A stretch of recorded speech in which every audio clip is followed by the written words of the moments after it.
Assalamualaikum warahmatullahi wabarakatuh. Dulu ada seorang ustadz muda yang ingin bersekolah dengan Syekh Abu Said Abul Khair, seorang tokoh sufi yang terkenal dengan karomahnya. Rumah guru sufi terletak di tengah padang pasir. Ketika ustadz muda tiba di rumahnya, Syekh Abul Khair sedang mengaji. Pada saat Syekh Abul Khair membacakan surat Al-Fatihah, saat itulah ustadz muda ini merasa tidak puas dengan pembacaan Al-Quran makhraj Abul Khair yang menurutnya kurang fasih. Bagaimana dia bisa menjadi sufi yang terkenal? Bacaan makhrajnya tentang Al-Fatihah saja tidak baik. Bagaimana saya bisa menjadi muridnya? Gumam si ustadz muda yang berniat menahan niatnya untuk belajar dengan Syekh Abul Khair. Setelah itu ustadz muda pergi tanpa izin. Namun begitu dia keluar, dia langsung dihentikan oleh seekor singa gurun yang ganas. Singa itu meraung keras seolah hendak memangsa ustadz muda. Karena ketakutan, ustadz muda itu pun mundur. Tapi di belakangnya juga ada singa gurun lain yang menghalanginya. Ustadz muda terjebak di tengah tanpa bisa berbuat apa-apa. Akhirnya ustadz muda itu berteriak keras ketakutan. Begitu mendengar teriakan dari luar, Syekh Abul Khair segera turun dan meninggalkan majelis. Dia memandang kedua singa gurun yang ganas dan berkata kepada mereka, "Wahai singa, apakah aku tidak menyuruhmu untuk tidak mengganggu tamuku?"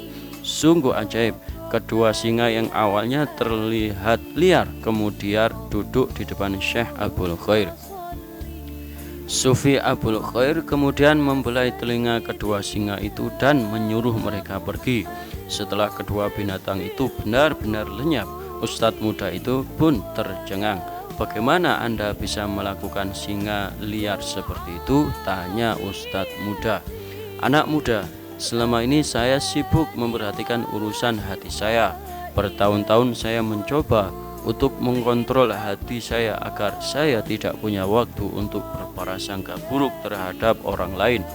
Untuk kesibukanku menaklukkan hatiku, Allah Subhanahu wa Ta'ala telah menaklukkan seluruh jagat raya bagiku. Semua satwa liar di sini, termasuk singa gurun yang ganas, tunduk pada saya," ucap Abul Khair. Ustadz muda hanya diam karena malu.